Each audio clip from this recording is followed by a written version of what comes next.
এই বড়াটি অসাধারণ হওয়ার পেছনে রয়েছে কিছু ছোট ছোট ট্রিক্স। চলুন উপকরণগুলো দেখি। এখানে রয়েছে মিক্সড ডাল। আমি মসুর ডালের সাথে সামান্য খেসারির ডাল মিশিয়েছি। খেসারির ডাল বড়াকে দীর্ঘক্ষণ মচমচে রাখে। ডালটাকে আমি প্রায় 70% বেটেছি, অর্থাৎ কিছু দানা আস্ত থাকবে। চিংড়ি ও চ্যাপা মাছের শুটকি, আজ আমি দুটো শুটকি মেলাচ্ছি। চিংড়ি শুটকি দেবে ক্রাস ও চ্যাপা শুটকি দেবে সেই কাঙ্ক্ষিত নজলস্টিক ঘ্রাণ। শুটকিগুলোকে কুসুম পানিতে ধুয়ে একদম মিহি কুচি করে নিয়েছি। দেশি ধনেপাতা ও পেঁয়াজ মরিচ কুচি, যতটা ডাল ঠিক ততটুকুই পেঁয়াজ আর ধনেপাতা কুচি। পেঁয়াজটা একটু মোটা করে কাটা, আর কামড়ে পড়লে মিষ্টি লাগবে। রসুন বাটা একটু বেশি লাগবে, 1 চামচ, সাথে হলুদ, সামান্য মরিচ গুঁড়ো আর স্বাদ মতো লবণ। হাত দিয়ে মাখানোর। এবার রান্নার সবচেয়ে গুরুত্বপূর্ণ পাট মিশ্রণ তৈরি। এটাকে আমরা কোনো চামচ দিয়ে মাখবো না, মাখতে হবে একদম হাত দিয়ে। প্রথমে পেঁয়াজ, মরিচ আর লবণ একটুকু চটকে নেব, যেন পেঁয়াজটা নরম হয়ে পানি ছাড়ে।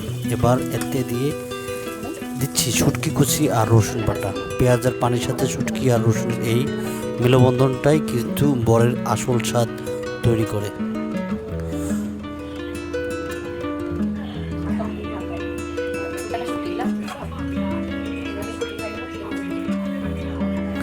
সবশেষে ডাল আর 1 মুঠো সবুজ ধনেপাতা দিয়ে আলতো হাতে মেখে নেব। খুব বেশি চটকাবো না, ধনের পাতাগুলো একদম গলে না গেলে হয়ে যায়। দেখুন, চমৎকার একটা সবুজ আর লালচে রঙের মিক্স তৈরি হয়েছে। আজ আমরা বড়া ভাজবো খাঁটি সর্ষের তেলে। সর্ষের তেলের ঝাঁজ আর শুটকির স্বাদকে দ্বিগুণ বাড়িয়ে দেয়। তেলটা মিডিয়াম গরম হলে হাত দিয়ে ক্যাপটা করে বড়াগুলো ছেড়ে দেব। মনে রাখবেন, তেল যেন অতিরিক্ত গরম না হয়, মিডিয়াম লো আছে সময় নিয়ে ভাজতে হবে। প্রথম 3 মিনিট একদম নাড়া যাবে না, এক পাশ সেট করে দিন। আর দেখুন, চমৎকার চমৎকার, এই যে, আর নাড়তে নাড়তে কি একটা চমৎকার হয়েছে। আসলে এরকম শুটকি খাওয়ার অভিজ্ঞতা আমাদের এর আগে ছিল না, এই প্রথম আমরা এই অভিজ্ঞতাটা নিয়েছি।